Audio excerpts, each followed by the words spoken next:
તો હવામાન વિભાગે જે આગાહી આપી છે એને હવે આપણે ગ્રાફિક્સના માધ્યમથી મેપના માધ્યમથી સમજવાના પ્રયત્નો કરીશું। સેટેલાઇટ ઇમેજીસ થકીની મદદ લઈને આ મેપ તૈયાર કરવામાં આવ્યો છે, જેમાં સૌથી પહેલા આજની તારીખે જે એલર્ટ આપવામાં આવ્યું હતું એના ઉપર નજર કરીશું। તો આજે રાજ્યમાં રાજકોટ, બોટાદ, ભાવનગર, સુરેન્દ્રનગર, મોરબી અને અમદાવાદ આ એ જિલ્લાઓ છે કે જ્યાં આજે રેડ એલર્ટ આપવામાં આવ્યું હતું અને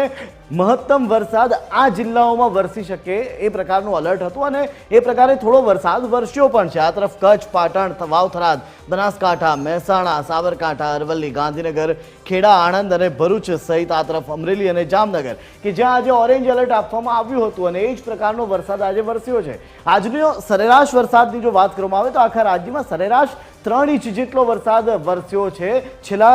12 કલાકની જો વાત કરવામાં આવે તો છેલ્લા 12 કલાકમાં આશરે 3 થી 3.5 ઇંચ જેટલો વરસાદ વરસ્યો છે અને કેટલાક જિલ્લાઓ એવા હતા કે જ્યાં 4 થી 4.5 ઇંચ સુધી વરસાદ પહોંચ્યો, પરંતુ હવે હાલ જોવા જઈએ તો રાજ્યમાં તમામ જિલ્લાઓમાં વરસાદે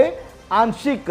હાલ રાહત આપી છે, કારણ કે હવે વરસાદ ધીમો પડતો જોવા મળી રહ્યો છે। વાત થઈ આજની, પરંતુ આવતીકાલથી ચિત્ર આખું બદલાઈ રહ્યું છે। આવતીકાલના નકશા ઉપર કરીશું નજર તો આપ જોઈ શકો છો ક્યાંય ઓરેન્જ એલર્ટ નથી, ક્યાંય રેડ એલર્ટ પણ નથી। જે રીતે હવામાન વિભાગે પણ કહ્યું છે કે હવે જે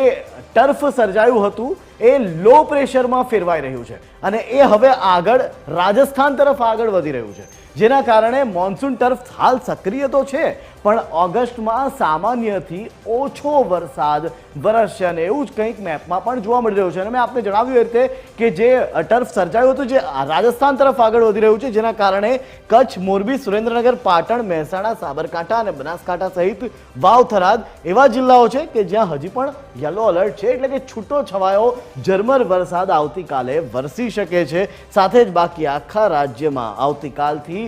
વરસાદ હાલ નથી જોવા મળી રહ્યો, પરંતુ આ વાતાવરણ છે હજી પણ ટર્ફ સક્રિય છે અને હવામાન ગમે એ સમયે બદલાઈ શકે છે। હાલ હવામાન વિભાગે જે પ્રકારની આગાહી કરી છે એ પ્રકારે આ આખો નકશો તૈયાર કરવામાં આવ્યો છે, પરંતુ